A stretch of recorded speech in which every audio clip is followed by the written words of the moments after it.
Hello friends, welcome to Jharkhand परीक्षा।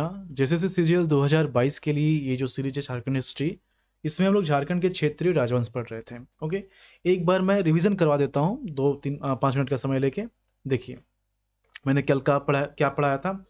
मैंने कल स्टार्ट किया था सिंह वंश, और इसके पहले हम लोगों ने मुंडा, नागवंश, रक्सेल और चेरो वंश, ये हम लोगों ने कंप्लीट कर लिया है। ओके, फिर हम लोगों ने स्टार्ट किया सिंह वंश।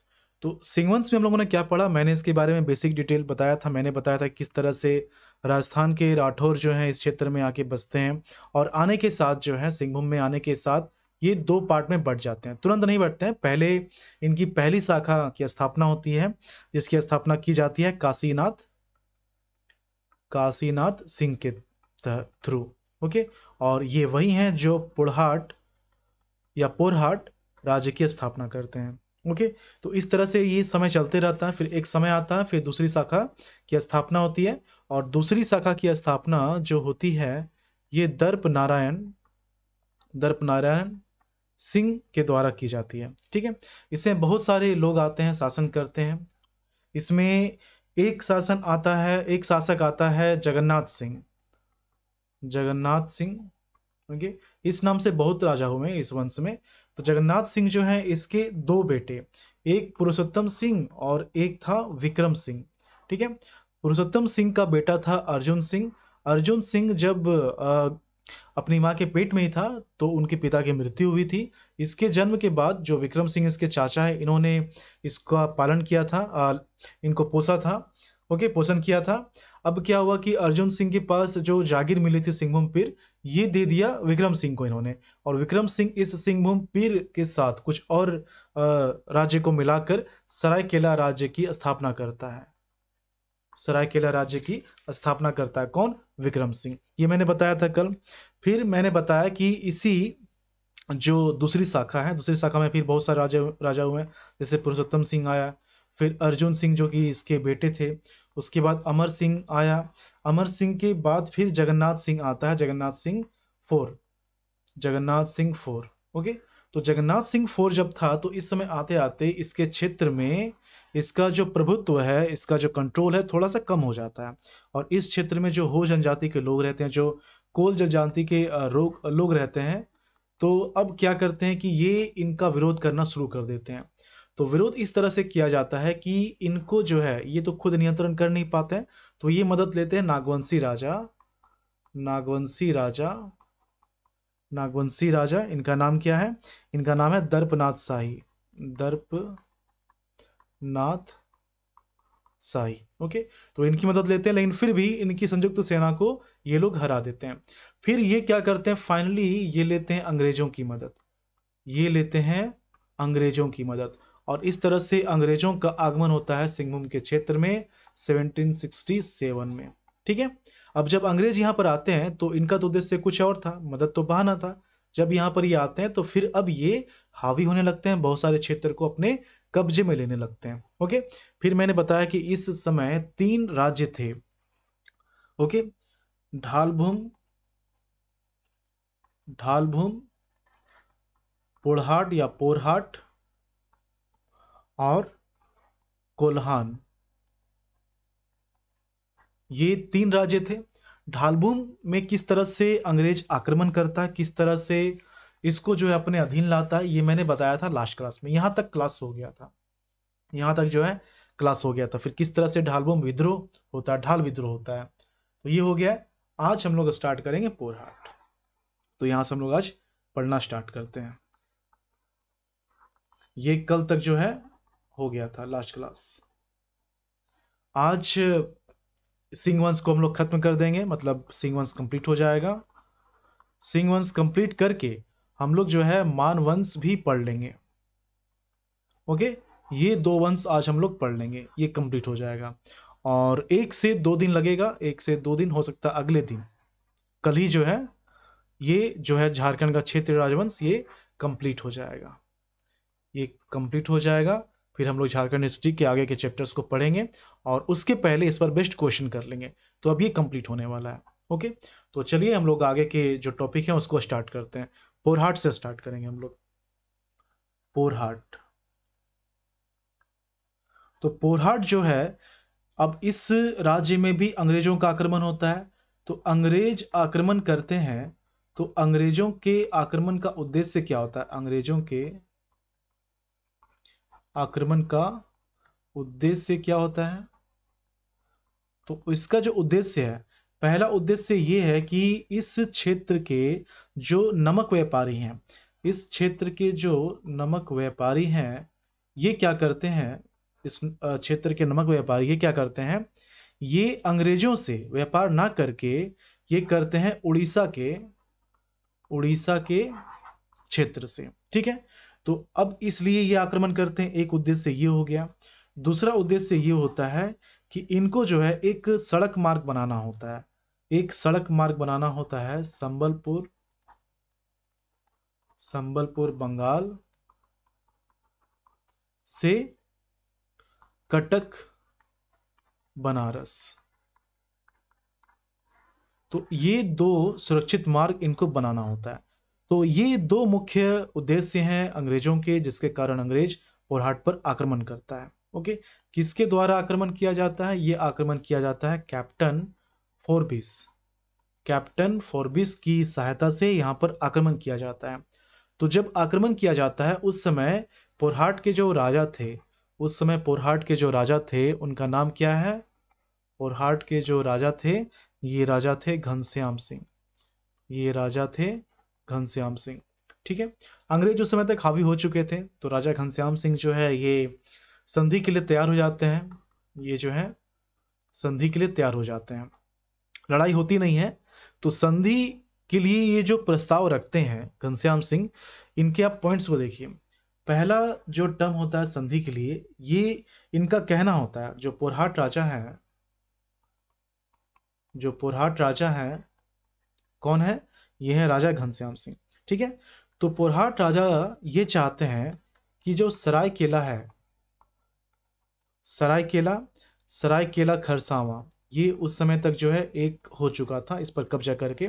तो सरायकेला खरसावां पर ये जो है अपनी संप्रभुता स्थापित करना चाहते हैं, मतलब इसको जो है अपने अधीन में लाना चाहते हैं सरायकेला खरसावां को। ये पहला कंडीशन। दूसरा कंडीशन ये था कि सरायकेला के जो शासक थे, उसका नाम क्या था? उसका नाम था अभिराम सिंह। अभिराम सिंह जो है, सरायकेला शासक अभिराम सिंह से ये जो है पोरहाट राजा, इनकी जो कुल देवी की जो मूर्ति है, पौरी देवी, याद है कि भूल गए आप? पौरी देवी। ठीक है, तो इस मूर्ति, इसकी प्रतिमा को ये वापस लाना चाहते हैं। सरायकेला के जो शासक थे अभिराम सिंह, इस मूर्ति को ये ले गए थे अपने साथ, क्योंकि जब इनके बीच में लड़ाई हुई थी। तो पोरहाट राजा जो है घनश्याम सिंह, ये अंग्रेजों से कहते हैं कि आप इस मूर्ति को मुझे वापस दिलाइए, क्योंकि इस कारण हो सकता है बहुत सारे जो विडंबनाएं हो रही हैं हमारे साथ, वो हो रही हैं, और वो निसंतान भी हैं। तो कुछ कुछ इस तरह के फैक्ट हैं। तो ये पौरी देवी की प्रतिमा वापस लाने को बोलते हैं अभिराम सिंह से। ये दूसरा हो गया। तीसरा पॉइंट है कि हो जनजाति जो है इस क्षेत्र में जो रहते हैं, हो जनजाति के लोग, तो इस पर अपनी संप्रभुता स्थापित करना चाहते हैं, मतलब इसको अपने अधीन लाना चाहते हैं। ये 3 कंडीशन है संधि के लिए पोरहाट के राजा घनश्याम सिंह का अंग्रेजों के साथ। ओके, पहला क्या है? पहला कि सरायकेला खरसावां पर अपनी अधीनता, सरायकेला खरसावां पर इसको जो अपने अधीन में लाना चाहते हैं, अभिराम सिंह से पौरी देवी की प्रतिमा, और हो जनजाति को अपने अधीन लाना चाहते हैं। ये 3 कंडीशन है। इसमें क्या है, अंग्रेज संधि के लिए तैयार हो जाते हैं, लेकिन इसको छोड़कर ये बाकी 2 पॉइंट जो है ये मान ली जाती हैं। इन दोनों को पूरा कर दिया जाता है। ओके, इन दोनों को पूरा कर दिया जाता है। बस पोरहाट से यही पढ़ना है, इससे ज्यादा नहीं आएगा। उसके बाद स्टार्ट होता है जो तीसरा राज्य है, क्या है? कोल्हान। इसको हो देशम भी बोलते हैं, हो देशम। ठीक है, कोल्हान या हो देशम। तो थोड़ा सा हम लोग पढ़ लेते हैं यहाँ पर हो जनजाति के बारे में। तो देखिए, ऐसा है कि हो जनजाति जो है, इनका ऐसा मानना है कि ये मुंडा परिवार से ही बिलोंग करते हैं, मुंडा परिवार से ये संबंधित है। और इतिहासकारों की माने तो हो जनजाति का आगमन झारखंड के क्षेत्र में ऋषा मुंडा के साथ ही हुआ था। ऋषा मुंडा याद है ना, ऋषा मुंडा के साथ हुआ था, ऋषा मुंडा के साथ आगमन। ओके, ऋषा मुंडा के साथ इनका आगमन हुआ था। और जब ये इस क्षेत्र में बस चुके थे तो इस क्षेत्र में जब उरांव आने लगे थे, तो उरांव के आने के बाद मैंने बताया था ना कि जब उरांव यहाँ पर आए थे तो मुंडा लोग छोड़ के चले गए इस क्षेत्र को। मदरा मुंडा जो लास्ट राजा थे वो फिर स्थानांतरण कर देते अपने सत्ता का नागवंशियों को, मतलब फनी मुकुट राय का, और नागवंश की स्थापना होती है। तो जब उरांव इस क्षेत्र में आते हैं उसी समय हो जनजाति भी इस क्षेत्र से दूसरी जगह चले जाते हैं। ओके, और उसका एक शाखा कोल्हान के क्षेत्र में बस जाता है, एक शाखा जो है कोल्हान के क्षेत्र में बस जाता है। जब ये कोल्हान के क्षेत्र में आते हैं तो इस क्षेत्र में पहले से, ये सिंहभूम का क्षेत्र है, इस क्षेत्र में पहले से ही सरक या फिर सारावक जनजाति के लोग रह रहे होते हैं। ओके, भुइयां जनजाति के लोग भी रह रहे होते हैं इस क्षेत्र में, तो इनके साथ जो है ये यहाँ पर रहने लगते हैं। और यहाँ पर जब ये आते हैं कोल्हान में, तो कोल्हान को क्या है, 26 पीर में डिवाइड किया जाता है। ओके, और पीर का जो प्रमुख होता है, पीर का जो प्रमुख होता है हो जनजाति में, उसको बोलते हैं मानकी। ठीक है, ये हो गया। तो कुछ छोटे पीर हुआ करते थे, कुछ बड़े पीर हुआ करते थे, मतलब एक पीर में कुछ ज्यादा गांव हो गए, एक में कम गांव हो गए, इस तरह से। डाल्टन के अकॉर्डिंग ये जो कोल्हान है, मतलब हो जनजाति का जो कोल्हान है, इसका जो चौहद्दी था, क्या था, इसके ईस्ट में था ढालभूम, ठीक है। ये नॉर्थ हो गया, ये साउथ हो गया, ये वेस्ट हो गया। ईस्ट में था ढालभूम, नॉर्थ ईस्ट में ये वाला पार्ट में था लोहरदग्गा। क्या था, लोहरदग्गा। ओके, साउथ ईस्ट में ये वाला पार्ट में था क्योंझर, और साउथ में था मयूरभंज, ठीक है। ये डाल्टन के अकॉर्डिंग इसका चौहद्दी है। अब यहां पर देखिए, हो जनजाति लोग यहां पर रह रहे हैं। अब यहां पर जो पोरहाट राजा है, अभी मैंने कंडीशन बताया था ना कि इस पर जो अपनी संप्रभुता स्थापित करना चाहते हैं, तो पोरहाट के जो राजा हैं, पोरहाट राजा के क्षेत्र में यह आता है हो जनजाति के लोग। तो पोरहाट राजा को क्या है कि पोरहाट राजा को अपना नियंत्रण इन पर उतना अच्छा से नहीं हो पाता है, ठीक है। पोरहाट राजा का जो नियंत्रण है इस पर उतना बढ़िया से नहीं हो पाता है, और इस कारण ये क्या करता है कि इस कारण से ये संधि करवाता है, किससे, अंग्रेज से। 1820 में संधि होती है, मैंने जो पॉइंट्स बताए थे बस वही है, ठीक है। तो इस संधि के तहत पोरहाट में या फिर इस क्षेत्र में, कोल्हान के क्षेत्र में जो हो जनजाति के लोग रहते हैं, हो जनजाति पर अंग्रेजों द्वारा आक्रमण किया जाता है। किनके कहने पर, पोरहाट के राजा के कहने पर। क्यों, क्योंकि पोरहाट राजा का हो जनजाति पर नियंत्रण नहीं था, और नियंत्रण स्थापित करने के लिए, संप्रभुता पाने के लिए इस पे जो है आक्रमण किया जाता है, ठीक है। अब यहीं से स्टार्ट होता है हो जनजाति और अंग्रेजों के बीच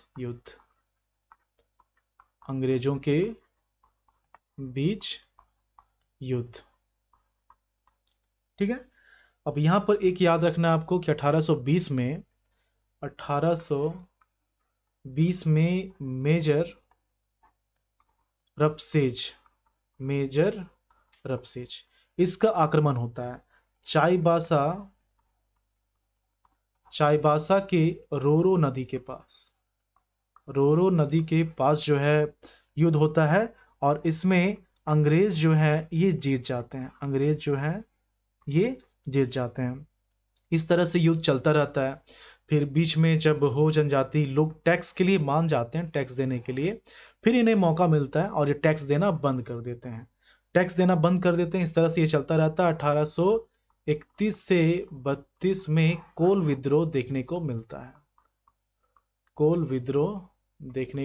देखिए किस तरह से ये लिंक्ड है विद्रोह से, इसलिए विद्रोह को हम लोग अलग टॉपिक में पढ़ेंगे, वरना आप लोग कंफ्यूज कर जाएंगे। हम लोग जो है इसके ये जो है क्षेत्रीय राजवंश को खत्म करके विद्रोह और बाकी के जो टॉपिक हैं इतिहास के वो पढ़ेंगे। ओके, ये यहीं से लिंक्ड होगा, इसलिए आप इसको पहले पढ़ लीजिए, ये बेस है। तो हो जनजाति के बारे में हम लोग इतना ही पढ़ते हैं, क्योंकि यहाँ से फिर विद्रोह स्टार्ट हो जा रहा है। ओके, अभी खत्म नहीं हुआ है, अब जो हम लोग पढ़ेंगे वो विद्रोह के टॉपिक में आ जाएगा। ओके, इसी तरह से अब हम लोग आगे देखते हैं। सरायकेला के बारे में मैंने बताया था। सरायकेला जो है, सरायकेला के बारे में बता दिया गया था। सरायकेला की स्थापना कौन करता है?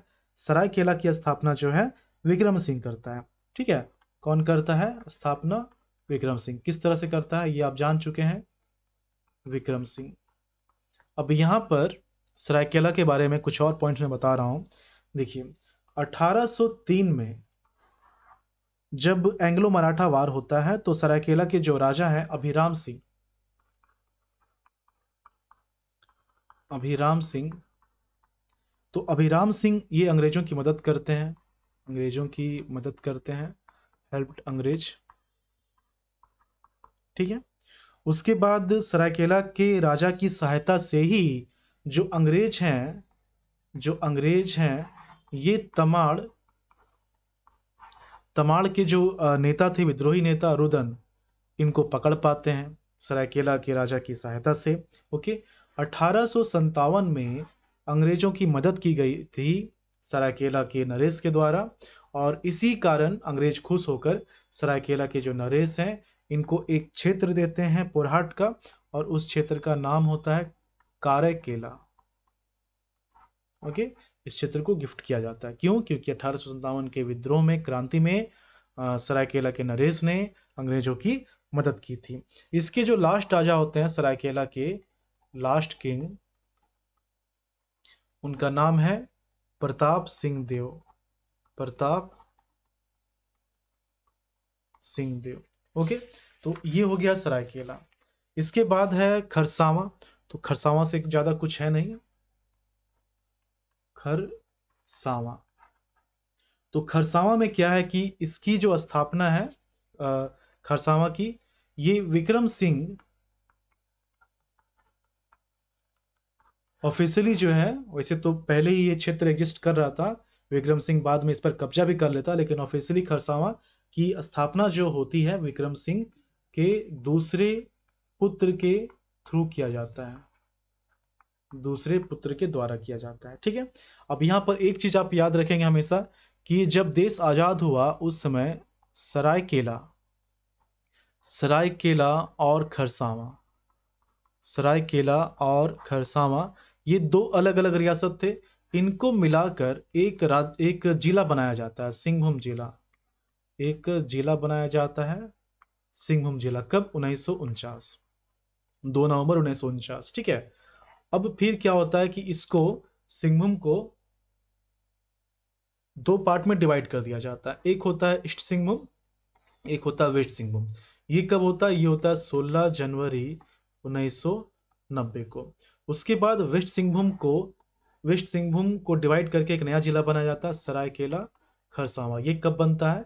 ये बनता है 30 अप्रैल 2001 को। तो ये पॉइंट आप याद रखेंगे। तो ये सिंहवंश कंप्लीट हो गया। ओके, सिंहवंश ये कंप्लीट हो गया। अब इसके बाद बाकी के राज्य हम लोग पढ़ते हैं। टाइम एक बार देख लिया जाए। मानवंश कंप्लीट करवा देता हूं मैं। तो मानवंश अब हम लोग देखते हैं, मानभूम का मानवंश, मानभूम का मानवंश, मानभूम का मानवंश। तो इसका जो शासन था, मानभूम का जो शासन था, जो मानवंश के लोग थे, इनका जो शासन क्षेत्र था, इनका शासन क्षेत्र क्या था? हजारीबाग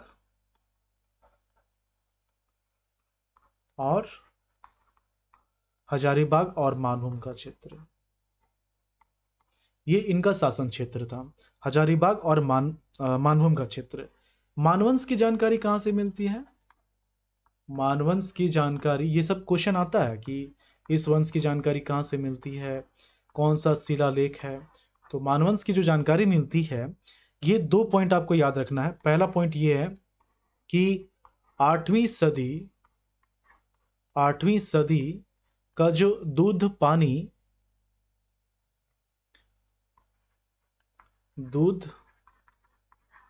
पानी शिलालेख है, ये कहां पर है? ये है हजारीबाग में, ये है हजारीबाग में। तो यहां से इसकी जानकारी मिलती है। ओके। उसके बाद जो दूसरा सोर्स है वो है 14वीं सदी का गोविंदपुर का शिलालेख, गोविंदपुर का शिलालेख। ओके, गोविंदपुर शिलालेख ये कहां पर है? ये है धनबाद में, ये है धनबाद में। और ये जो शिलालेख है, ये जो शिलालेख है, ये कवि गंगाधर द्वारा रचित है, एक रचना है ये गोविंदपुर शिलालेख। तो ये दो सोर्स से मानवंश की जानकारी मिलती है। ओके। अब देखिए, जो मानवंश के लोग थे, जो मानवंश के राजा होते थे, ये काफी क्रूर होते थे, निर्दयी आप कह सकते हैं, अत्याचारी होते थे। ओके। मतलब कहने का कि जो इनकी प्रजा थी, खासकर जनजाति के लोग, तो काफी उन पे अत्याचार किया जाता था। ओके। तो इसी अत्याचार से तंग होकर सबर जनजाति के जो लोग थे इस क्षेत्र में, सबर जनजाति के जो लोग थे इस क्षेत्र में, ये इस क्षेत्र को छोड़ के पंचेत क्षेत्र में चले जाते हैं। मतलब इनके राजधानी के क्षेत्र को छोड़ के पंचेत क्षेत्र में चले जाते हैं। पंचेत जो है ये मानभूम का ही पार्ट था, ये कोई अलग राज्य नहीं था, मानभूम का ही पार्ट था। और ये बहुत ही प्रभावशाली, बहुत ही इंपॉर्टेंट राज्य था मानभूम का। ओके। तो ये जो है सबर जनजाति के लोग ये चले जाते हैं कहाँ? पंचेत क्षेत्र में। और इतने ही अत्याचार करते हैं कि इस समय एक आंदोलन देखने को मिलता है जिसको बोलते हैं भूमिज स्वराज आंदोलन, भूमि स्वराज आंदोलन। ओके। मतलब वहां के जो स्थानीय लोग हैं वो इस आंदोलन को करते हैं। ये जो पंचेत है ये मानभूम का सबसे बड़ा राज्य था। तो पंचेत के बारे में हम लोग पढ़ लेते हैं। पंचेत,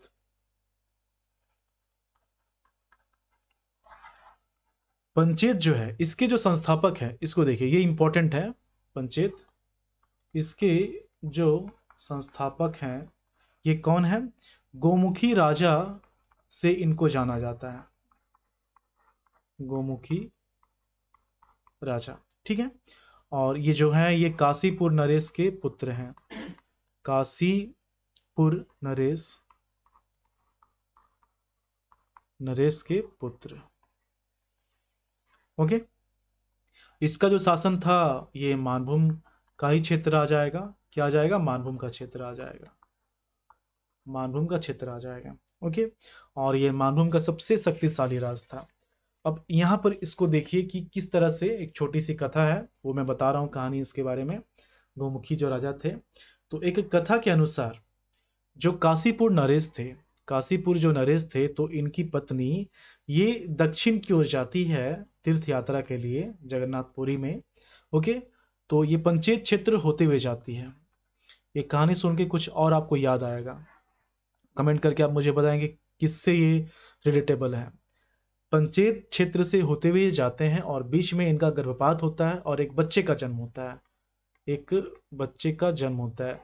ये बच्चा जो है इसका जो लालन पालन, जो पोषण होता है, इसके पोषण में एक गाय का बहुत ही महत्वपूर्ण योगदान है। कपिला गाय नाम है उसका, कपिला गाय।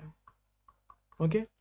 थोड़ी सी कहानी लग रही है ना कि आप सुन चुके हैं, नागवंश में सुने होंगे आप, है ना। चलिए, तो कपिला गाय की बहुत ही इसमें इंपॉर्टेंस है इसके पोषण में। और यही कारण है कि जब ये बच्चा बड़ा होता है तो पहले तो एक नए राज्य की स्थापना करता है पंचेत। और इस राज्य का जो राज्य चिन्ह होता है ये कपिला गाय की पूंछ को रखा जाता है। तो आप कभी भी आप सुनेंगे कि पंचेत राज्य का राज्य चिन्ह क्या था, कपिला गाय की पूंछ, तो आप तुरंत रिकॉल कर लेंगे आसानी से कि ये कैसे आया। ओके। आप आसानी से इस चीज को आप समझ जाएंगे। तो ये राज्य चिन्ह होता है। और फिर इसका नाम जो है इस राजा का गोमुखी राजा के नाम से प्रसिद्ध हो जाता है, गोमुखी राजा। ओके, 2-3 पॉइंट और है। जब अकबर बादशाह थे मुगल काल में, जब अकबर बादशाह थे, तो मानभूम का जो क्षेत्र है, मानभूम का जो क्षेत्र है, ये मुगलों के संपर्क में आ जाता है। मुगलों के संपर्क में आ जाता है। मानवंश जो है, मानवंश नहीं, मैं मानसिंह लिखना चाह रहा था। तो अकबर के शासन में मानभूम का जो क्षेत्र है ये मुगल के संपर्क में आ जाता है। मानसिंह मानसिंह मानसिंह जो है ये 1590 में पंचेत राज्य में एक किला का निर्माण करते हैं। ओके, पंचेत में एक किला का निर्माण किया जाता है। एक किला का निर्माण किनके द्वारा? मानसिंह के द्वारा, मानसिंह के द्वारा। ओके, तो ये किला का निर्माण करते हैं। रास्ते में एक्चुअली इनको जाना होता है मिदनापुर। तो मिदनापुर जाने के क्रम में, मिदनापुर जाने के क्रम में पंचेत राज्य होते हुए ये जाते हैं और फिर यहाँ पर ये कुछ समय के लिए रुकते हैं और फिर एक किला का निर्माण करते हैं, किला का निर्माण करते हैं। ओके, ये हो गया अकबर के काल में। फिर उसके बाद जहांगीर का जो काल है, जहांगीर, तो जहांगीर के काल में क्या है कि जहांगीर के काल में बिहार का जो सूबेदार था अफजल खां, अफजल खां, अफजल खां जो है पंचेत राज्य पर आक्रमण करता है। ओके, उस समय जो राजा थे पंचेत के, उनका नाम है वीर नारायण सिंह, वीर नारायण सिंह। तो वीर नारायण सिंह जो है उस समय ये राजा होते हैं और इस समय मुगलों का आक्रमण देखने को मिलता है। अफजल खां आक्रमण करता है और फिर ये जो है मुगल के अधीन आ जाता है। अकबर के समय में ये संपर्क में आया था, अधीन नहीं आया था, लेकिन अब जो है ये अधीन में आ जाता है। और अभी तक क्या था कि जो टैक्स दिया जाता था ये अनियमित था, ये जो है अनियमित था। अब यहां से ये नियमित हो जाता है, नियमित कर अब यहां से दिया जाता है।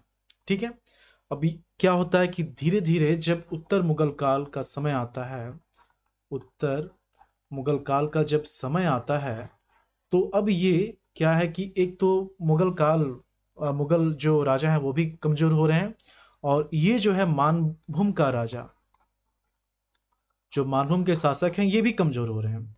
अब यहाँ पर जो छोटे छोटे जमींदार थे, छोटे छोटे जो लोग थे जो प्रभावशाली थे, अब उसके थ्रू क्या होता है कि बहुत सारे राज्य खड़े होने लगते हैं।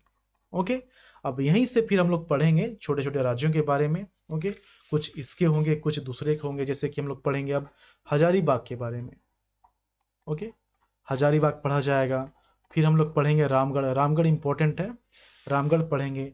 रामगढ़ के बाद फिर हम लोग थोड़ा सा पढ़ेंगे खड़गडिहा के बारे में। तो अब क्या है कि ये लास्ट क्लास में, अगले क्लास में जो है ये कंप्लीट हो जाएगा, ये खत्म हो जाएगा, खड़गडिहा, खड़गडिहा। ओके, ये रामगढ़ जो है ये इंपॉर्टेंट है, इसके बारे में थोड़ा हम लोग डिटेल में पढ़ेंगे। तो ये अब ये 3 वंश है, ये अगले क्लास में खत्म हो जाएगा। फिर उसके बाद हम लोग अगले टॉपिक को स्टार्ट करेंगे। ओके, इसका जो पीडीएफ है, ये जो क्लास नोट्स है, ये आपको सेंड कर दिया जाएगा टेलीग्राम में। चलिए मिलते हैं झारखंड की अगली वीडियो में। धन्यवाद।